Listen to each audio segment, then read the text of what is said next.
I think you and your entire team did an absolutely incredible job of that. I think this film is going to introduce a whole new generation of fans to Dune who haven't even read it and perhaps will go and read the book now.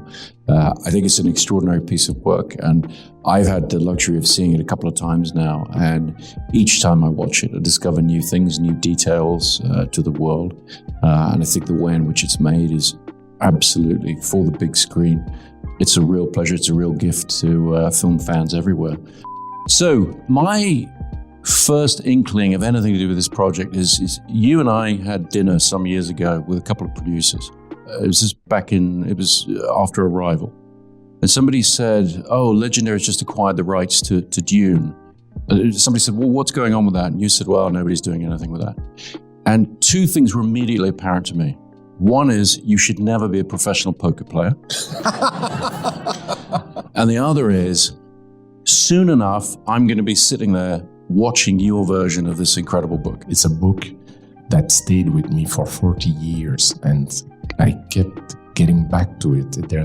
It still brings a deep joy and a deep inspiration to me.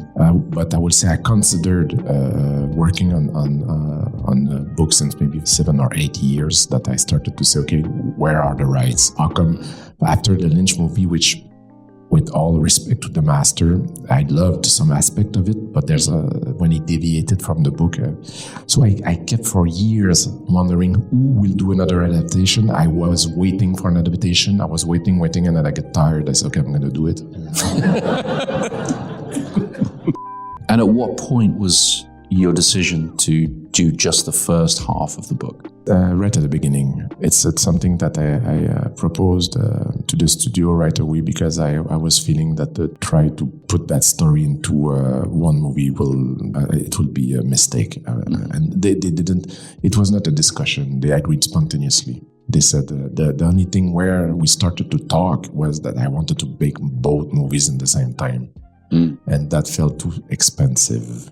And Blade Runner wasn't a major box office success. So I think that they were a bit cold at the idea of investing for 2 movies right away. I'm grateful that it happened this way, because shooting in the desert and the elements, it was inspiring and exhilarating, but we were exhausted at the end of this shoot. Yeah, exhausted. Well, talk to us about the actors. Talk to us about casting. You work with Tim. I did when he was a wee lad. Yeah. I think Interstellar was the first film where he got to go on his own without his parents and be a young man, and he was just absolutely lovely, and I assume he still is. But yes, he's extraordinary in the film. He was my only choice, honestly. A level of maturity, and again, he looked very young on camera, and that contrast was perfect for Paul Atreides. Also, his features are very aristocratic. Well, he's only 15 in the book, and he bridges that age very, very nicely. And I'm praying again the gods, if ever we do part 2, we need to believe that this guy will fool a whole planet and make them believe it's a messianic figure and bring them into a war. So he needs that charisma.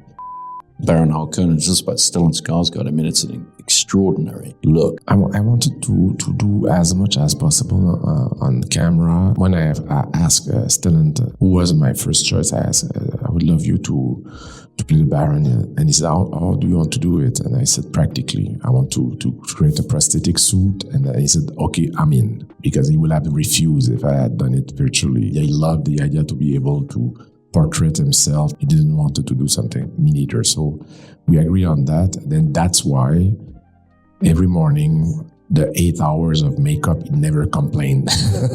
Oh my God. No, but 8 hours. Yeah, it was 8 hours to get in that suit, and the challenge was the shape. I didn't want the Baron to look like a fat baby, or when it came for costume, my favorite costume of the Baron was when he was naked. I thought it was so powerful, so that's why the first scene, I rewrote the first scene to start with that steam bath, because I wanted to see him at least one time naked. I thought it was so beautiful. How did you approach visual effects for the film? It's all about light at the end of the day, and I had a master class into how to lit a shot with doing Blade Runner with Roger Deakins, because Roger supervised with me all the VFX. So I spent a year listening to him on every shot. I mean, for me, I learned so much how to work on VFX with Roger. So that helped me tremendously to direct the team here. Working with my old friend Hans Zimmer on the music, the music is incredible in the film. The range of sounds, and when you see the film for a second or a third time, the structure of how those sounds are used and how the different themes are assigned in such a complicated piece of work. Hans came on board very early, I understand. Spent months, if not a year. And describe a little of that chaos. Chaos. You know what you're talking about. No, but, I know wherever I speak. No, Hans, if I may, it's a story he tells a lot in public right now, that he had never even seen the previous incarnation. He said one day maybe I will have the chance to score an adaptation. So he never heard anything that has been done before for other versions. He brought this idea of the female voice and try to get out of this comfort zone. And voices as well, a lot of voices. Yeah. And he was really like a mad scientist. I mean, and I was waiting. And I said, he said, it sounds fantastic. Yeah. It was an explosion of music and I think he's still scoring the movie right now. I'm not joking. I still receive music from time to time because he wants to inspire me for the second one, but This is only the beginning.